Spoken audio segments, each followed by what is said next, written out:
Hello, and welcome to Insightful Conversations with your host, Three Principles practitioner, Adey-Jones. Join her each week as she welcomes some of the world's leading Three Principles teachers and practitioners who share how this understanding has dramatically improved the quality of their lives and the lives of those they work with. I'm very excited to have Adey-Jones with us today. Amanda is an author and coach who explores a deep dive into our true nature and the fascinating illusions that appear to cause suffering, habits, and despair. Through recognizing what's real and what's not real, Amanda guides others to remember what they already know deep down. And there, through understanding and openness, is where freedom is once again realized. Hi, Amanda. Hi, Del. I'm so excited to have you here today. It's been a long time coming. And I was just listening to a couple of the talks you've done, and I just love what you see, and I love how you help your clients. But before we get into that, I'd love to hear how you first came across the principles. What led up to that? Suffering. Yeah, that's a stupid question. I mean, we all find ourselves here for that reason, don't we? Well, so the story goes that I was a dancer for 25 years. And during that time, I developed eating disorders and extreme suffering within that. And I had to retire because I was too sick to continue doing anything. And as much as accurately as I can remember, I just one night Googled how to stop bulimia, and Amy Johnson's webpage came up, and then Michael Neal came up. And so within those two, I kind of was like, what is this? And I had been, since very young, engrossed in the invisible. Like, there's something off here. There's something that there's more to this, to what I see and think. I always had that inkling of what's really happening here. So I had a journey of a lot of spiritual exploration and stuff like that. And so when I came across these principles, I was like, heard it. I've heard this shit before. But something, I kept coming back to it. Something in the words, in the way that especially Amy described it. And she didn't talk specifically about the principles, but they were implied, and with Michael as well. I kept getting curious about why there's something here that's different, or it's landing different. I'm hearing it differently. So that set off my journey to exploring more and really seeing what this was about. And throughout that process, I had a lot of realizations, a lot of awakenings, a lot of glimpses. And it's just been sort of a waterfall that hasn't stopped falling. Yeah. Wow.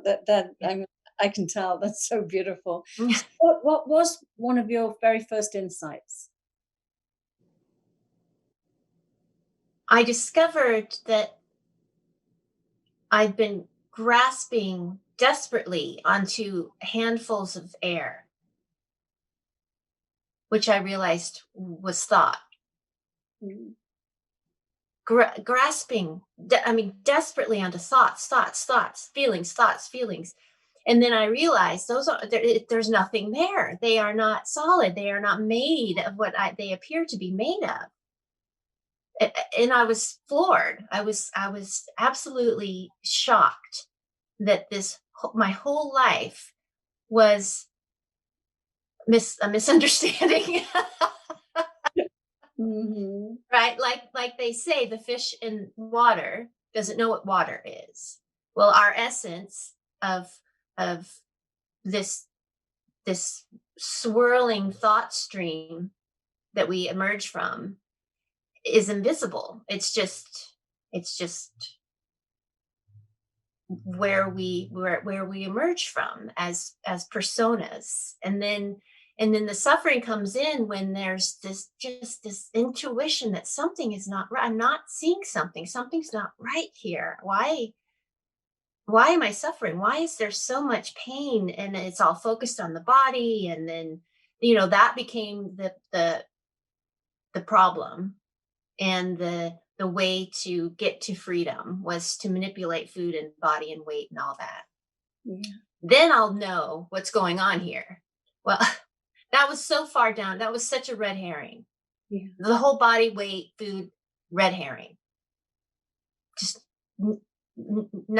nothing to do with that. Yeah. It was a portal. It was a doorway, but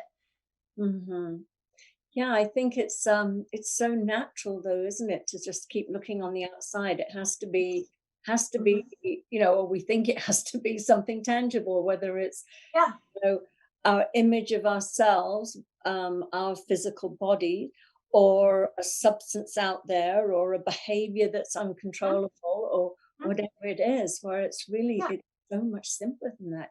It really yes. is. And it's so, you're right. It's so natural because we see these things and we know them. And so there's no even consideration of anything else, of looking anywhere else, of nothing until something drops through all of that noise, Mhm. and there's a remembrance.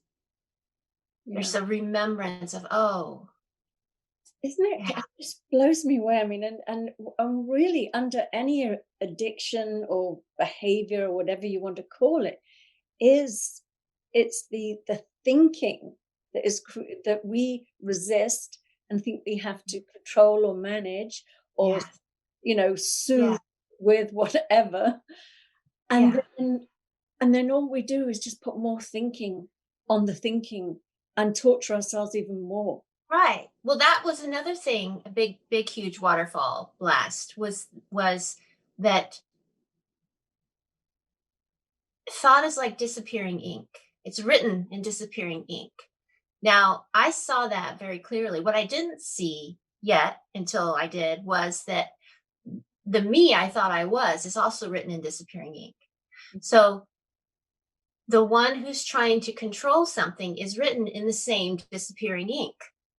That's why people are like, why can't I remember what I saw before? Or why can't I stop this habit?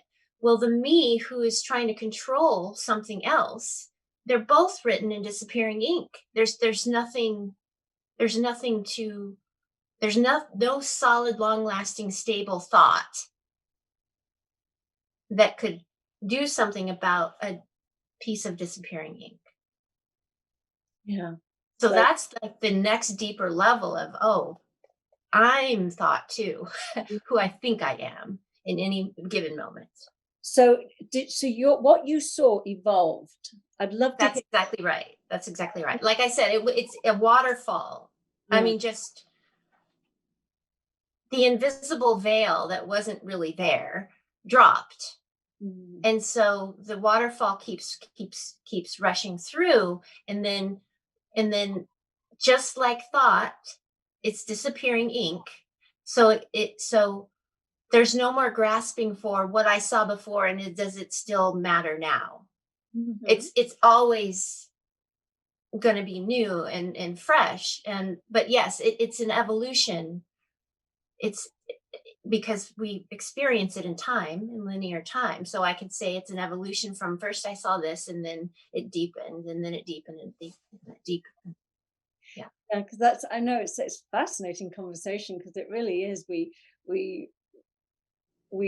myself included, I see how much I hang on to this illusion of the self, even though I know at my essence that I am the spiritual being, but I still have this illusion that I'm a solid physical expression of that spiritual being. Right. Yeah. That's a bit.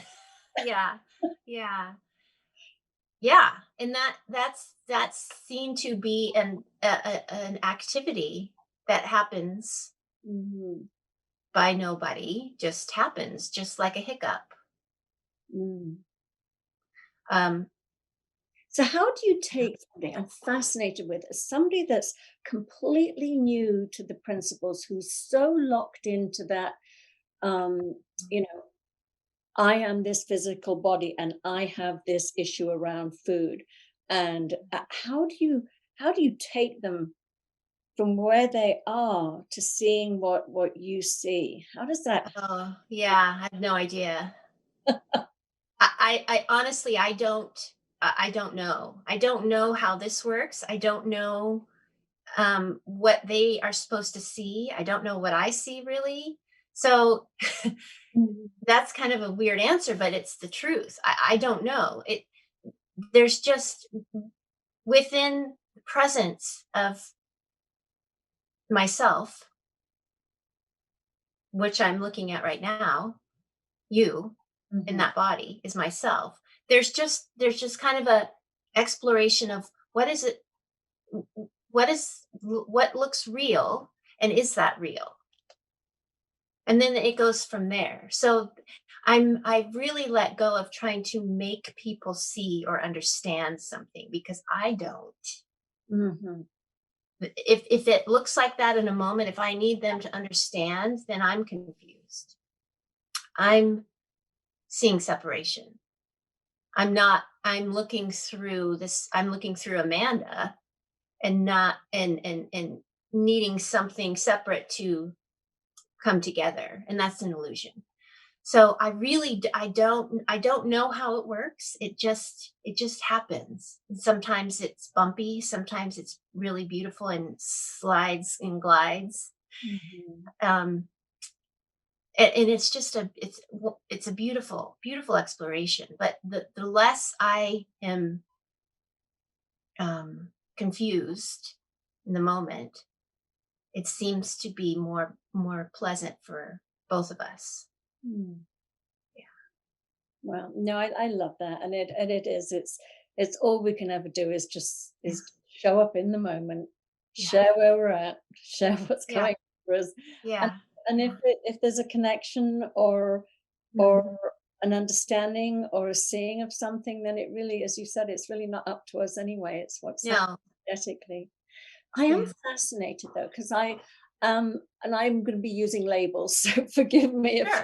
if it's You a can talk normally. You can I can talk. talk normally.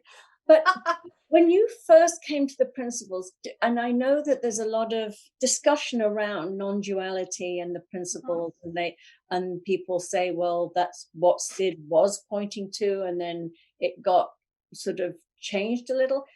I'd love you to, I mean, because I think from what I'm feeling, and I could be completely wrong, but I think a lot of what you're talking about does fall under the umbrella of non-duality. And I'd love it if you could just share what you see as where they are talking about the same thing. Because I think sometimes I'm seeing a bit of a push Yeah. towards that. Yeah. Well, the only apparent discrepancy is in the concepts. So there is no such thing as non-duality.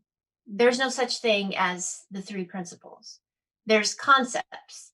And so where that comes to a screeching halt, where in helpfulness, is when there's concepts seen as real things. And now I have to put this thing into this thing and make it fit and figure out, are they saying the same thing or are they different, or what? That's the head is doing that. Mhm. And so clearing the deck of all concepts, what is being pointed to that can't be spoken of, that can't be conceptual, that has to be sensed, felt, known, already known, remembered? That's where everything is the whole enchilada. I love that. I'm like, what's going to come next? Enchilada. uh, Enchilada. See? See? That's so great. So, okay, so now when I was listening to Dickon talk the other day, and he was describing that Sid had said that we are made up of, and I don't know why he got this mathematical equation, but he did. He said that we're made up of about 96% of us is the spiritual essence, And this 4% of us is this expression of this physical, of this spiritual essence, which is in the form. Mm-hmm. And there was sort of, he was dividing the two out. Mm-hmm. And I've heard Elsie talk about, that as much as we're all one, as in we're all, the same, we're all connected in this spiritual energy, that our human expression of that, which is in the world of form, that the human part of us and the spiritual energy is one too, that is cannot be pulled apart. I'm just wondering what your views on that Yeah, well, again, it comes down to learn shared words. Mm-hmm. And any time, like the Tao says, whatever's spoken of the Tao is not it, right? So I think context is very important. Context from who the teacher is speaking to, answering what question to whom. How's that transition made when they come to you with what feels like a concrete problem to them? Yeah. Are they open to hearing there is no you, so there is no problem? not at the beginning, no. Yeah, exactly. And of course we wouldn't say that, of course not. So I think what comes to mind in that is really, I've noticed, is that we don't have conversations about the problem, because there's no it's just shadow boxing at that point with thought and more thought, and shadow boxing with the shadows on the wall, and there's nothing in there to be seen anymore. So it's a complete 180 towards, who are you? Who do you think you are? What's real? What's true? And from there, we can start to unlearn and deconstruct and unknow what we think we know about who we are, because we can't know. We can't know. To know, you have to know something, you have to be separate from it. Right? The eyeball can't see the eyeball. It has to be separate. So this whole attempt at filling and trying to know ourselves through food or drink or whatever, anything, is an attempt to know ourselves in something that is created in that moment of the same thought as, I don't know who I am and I'm lacking because of that. So they're created together in thought. I will own it. I sometimes in these conversations, I start finding myself going up into my thinking even more than I have before. Mm-hmm. There's something that I have seen that has absolutely given me a freedom that I was never able to find before, and an ability to experience any emotion I have without any judgment or any need to hurry it along, have it be any different. Really, I'm sort of mind-bogglingly utterly comfortable with being miserable or in a bad mood. Yes. Like, whatever. But sometimes in this conversation, I find myself getting into my head trying to work it out. Right, because the head is what is producing what needs to be worked out. So it feels like you're going back up there, where you've at first maybe dropped out of that thinking and into a more spacious, expansive part. But when a conversation comes in that's confronting to that sense of, I am now expansive and comfortable, that's confusing to the mind. Yeah. Because you're not comfortable and you're not uncomfortable. You're neither. You're unknown.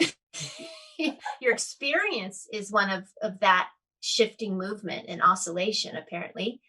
But but I think that's what sends it back up into and starts turning the gears, because it's trying to land on one side of the coin. I'm not seeing something.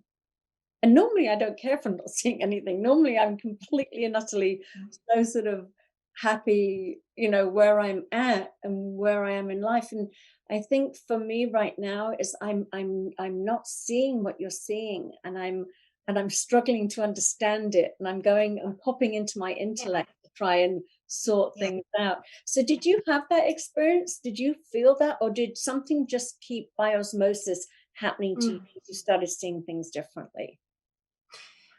Yes, the second one, I think. Yeah.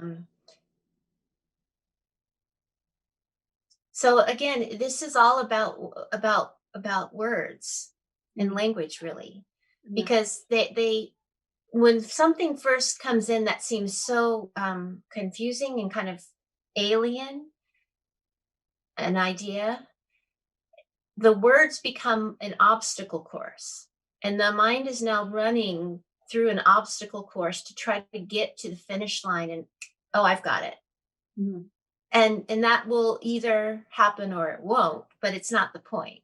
It's just things are information is coming in, and resonate. Something will resonate or it won't, and full stop. That's it. There's nothing missing, except for the thought that there's something missing. Except for the thought, I don't understand it, I don't get it. I've been in this understanding for a few years now, and I'm still, I know that with myself, I have clients that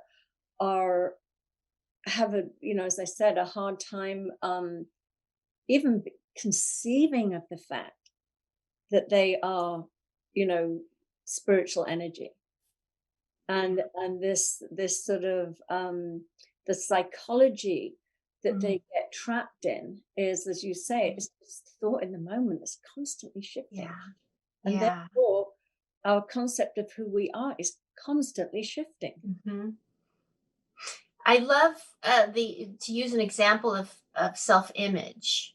That word image is when you look in the mirror, it's a reflection. It's not a thing.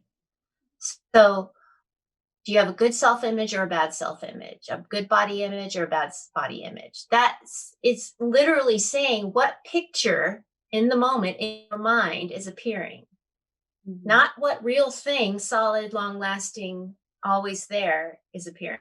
What image on the screen is appearing.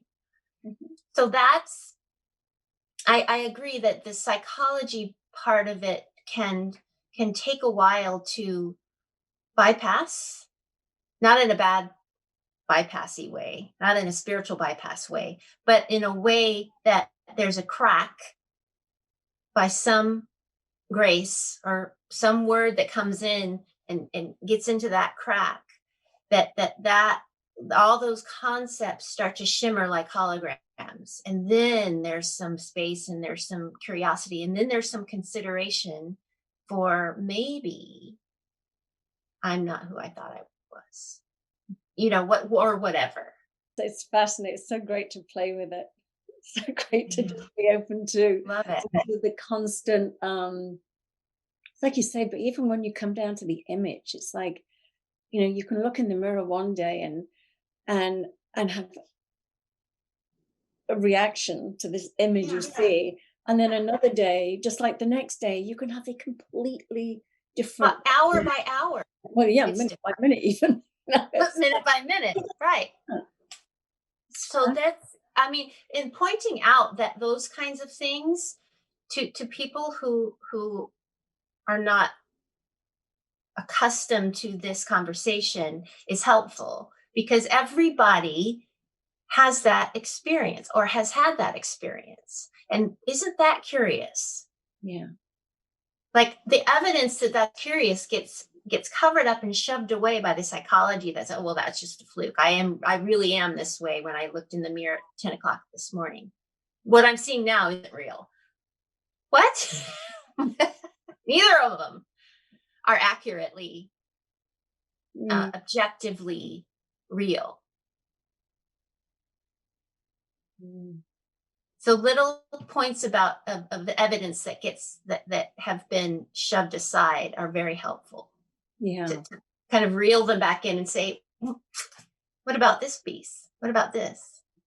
Do you have any other examples of those evidence that appears to be real that isn't? um, so experiencing a moment of worry or fear immediately immediately projects Amanda into the future, all laid out, all fully fleshed out, based on what happened in the past, that is the product of what this fear is about, and seeing that time travel happen. And then when the future comes, nothing remotely close. Exactly. So now, now it's really interesting. It's really fun because I we all have, the mind has no capacity to predict a future that doesn't exist. So it's fun now to say, I have a plan to go to the grocery store today at 1 o'clock. I wonder how the outcome will turn out. I wonder what will happen if I go or don't go. There's no more, this outcome has to be this way or else. So planning and intention happens, and then it's just like, I wonder what'll happen in the next 5 minutes that might blow those plans all in out of the water. So it's really just, I don't know what's going on, and it's not scary anymore. Yeah. That thought could be very scary to the controlling mind that needs to be okay and has to line up everything and secure everything in one piece. So slowly that gets, again, like I said before, that starts to shimmer like a hologram, that need. Yeah. Yeah. I think this COVID has been the biggest illustrator or wake up for people. The Brilliant. illusion, Nice. the Yes. control that we thought we Yeah. had of a even when we plan trips and holidays, it's like this is the way the world's going to look in 6 months or whenever, and it Hmm. just it just all got thrown in the air, and we don't know, Yeah. and it still hasn't landed. It's all just sort of in No. movement and flow. And it's such a beautiful illustration of the falling. Yeah, exactly. We're always falling. There's no handholds. There's no footholds. Any handhold that you have is falling with you. Exactly. I mean, Love that. and this is a very visceral and tangible experience of this COVID situation, because there are no handholds, there is no certainty, and it's a magnified, it's our experience of reality magnified, like right in your face. No, you can't pretend. There's no certainty at all, and that's the case all the time. That's what's so interesting is we had ourselves, we kidded ourselves for so long that Yeah. we thought we had all this Yeah. control. And Yeah. I think this is just the absolute and again, look how many people are navigating it so well, Yeah. considering they've lived their life thinking that everything was, they could plan and strategize and Mhm. map out the future. Right. Because that would make me feel better. Yeah, I need this outcome to be that way, predictable, so I will feel okay. Well, when that's ripped out from underneath you, you realize you're okay. There's nothing that, mhm, all these things you thought you needed. exactly. It's No. amazing. It's really truly amazing. Well, this has been fascinating. I've absolutely loved our talk, and we are at the end of it. But thank you so much. I Thank really, you. really appreciate this, and it was lovely to spend time with you and delve a little deeper into it. into this. Thank you for having me. It's a real honor, and I'm so grateful. Thank you so much. Oh, my pleasure. Okay, well, hope to see you soon. Yes. Okay. Okay. Bye. Thank you so much for listening to the show. If you're interested in learning more about my coaching and mentoring packages, please reach out to me at deladeyjones@gmail.com. I would love to hear from you.